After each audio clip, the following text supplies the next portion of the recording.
Okay, next project I'm going to do is I'm going to extend the fence on this table saw. So my last couple of projects, I'm putting big stuff through the table saw, and I just need that extra support. I'm also going to add a better outfeed just to give me a bit more support for that big stuff. So I've got some old ply, I'm going to use that, and I'm going to do a little bit of a pallet punter special on the outfeed table. Okay. I've got a few pieces of this recycled ply. I'm going to rip that down into some smaller pieces to start making both sides of this fence.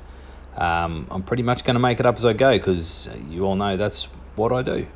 Anyway, I'm going to rip it down, clean it up, and I'll laminate it together to make it nice and solid. When I laminate it together, I'm going to make sure I try and get it as flat as possible. Okay, so it may not be perfect, but it's going to be pretty good.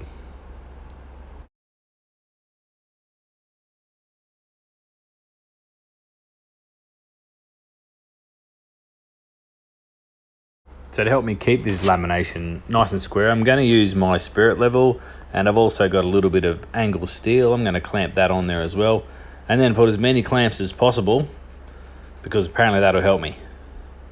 Apparently. So while those pieces are drying in the glue, I'm going to move on to cutting up some scrap timber for the outfeed table. So I've got heaps of pine and grubby stuff, oil stains, all sorts of stuff lying around the shed. I'm going to trim that down to about 4.5 centimeters because normally that'll give me 2 pieces per pallet slat. And then I'm going to go ahead and make my slabs, which obviously you've probably seen many times if you've watched any of my videos. If you want to see this process more detailed, maybe head back and watch my 2.7 meter dining table build. So I talk about it a bit more, but you basically can see the process here, and that's pretty much it. So I don't need many of these slabs. It's not a huge build. Anyway, away we go. Keep going. More glue, more clamping.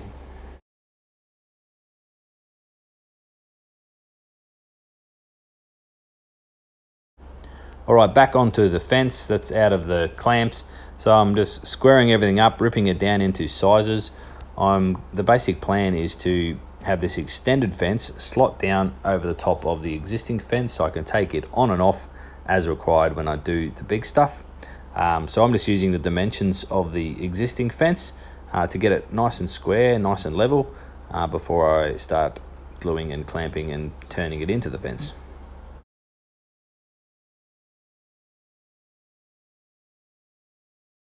So you can pretty much see what's going on here. It doesn't really need much explanation, but I have basically just going to glue and screw. Get it nice and square because obviously that fence, it needs to be at right angles to the bench top of the table saw. I'm also just putting in some supports which will also double up as some little storage areas to chuck a few pencils and a tape measure. Again, I've just cut those to fit, gluing, screwing. I've got my little square there just to make sure it's all nice and perpendicular. What do we got going on here? Right, so I'll use the opposite side and the thickness of the board just to mark out the spots so I can drill in from that side. Awesome tip. Like that? Anyway, carry on.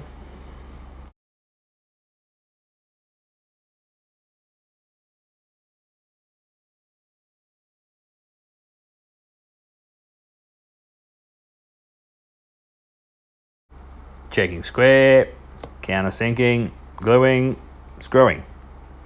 Pretty technical. So have you also noticed, I've got no music in this video. I like the music. Most people like the music. Feel free to let me know if you want the music or you don't really care. Let me know if you actually listen to me or you're just happy watching along. So any feedback is good feedback and it's always appreciated.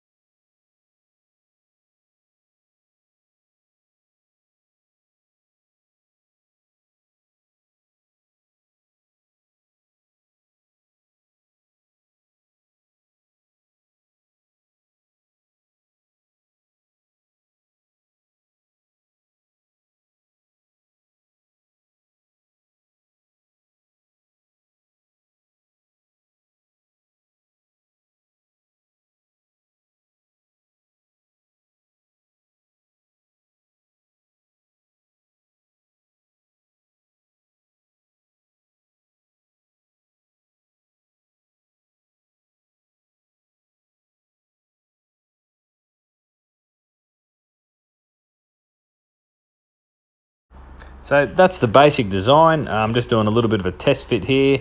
Make sure it slides, that's not catching on anything, so it's all worked pretty good. So I'll bog up the holes, smooth it off, and I'm going to throw a bit of paint on.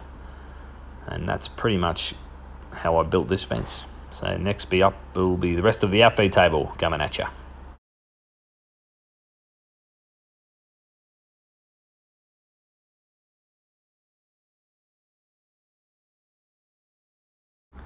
So something else I'm trying to do at the moment is use up all the paint I've got in my shed rather than just throw it in the bin.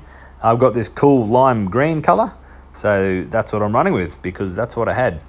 And no, it is not because Bow Products sent me a couple of their products to test out, which happen to be green, not lime green, not like this.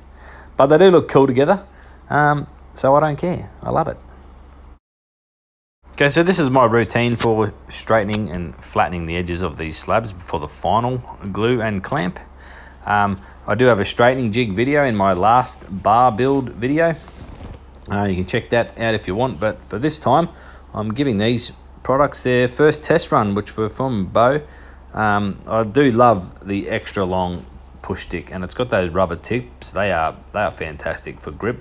You can give it that little bit of sideways push and it doesn't slip away. And your fingers are always well clear of the blade.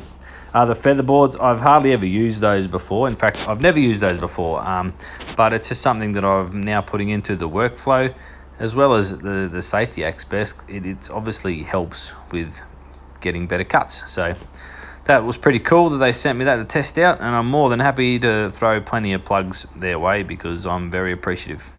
Okay, I'm going to whip off one side with the circular saw, and we're going to do the other side parallel with the table saw, but I'll get to that in a minute. But that is pretty much the point of this build. Right, so I needed a couple more bits of timber, specifically the stringers off this pallet. So if you haven't seen my pallet buster, this is it in action. It is going to make your life so much easier. About 20 bucks worth of steel. Find someone who can weld and you can get one of these whipped up. It's going to save you so much grief. Okay, so the point of this build is to do what I'm doing here, pushing big slabs through the table saw. So the fence, that's already working its magic, and then once this outfeed is cut, it'll be put in position and it's going to come into play as well.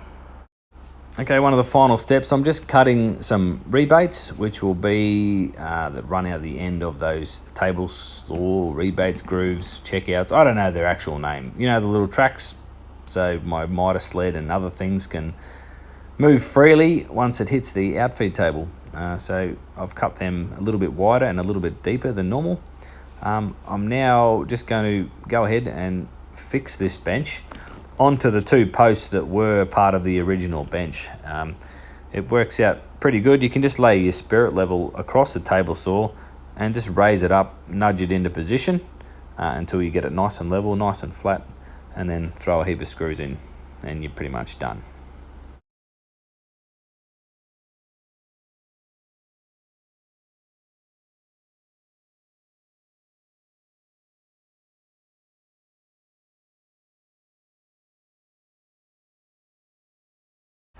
So just testing out my little table saw cross-cut sled, make sure it slides nicely through the outfeed, and then I'm going to put on the fence, make sure everything's level, nothing's catching, and then I'll be ready to rock and roll. Right, a little bit more lime green just to throw into the grooves just because, and it looks cool. That's the only reason.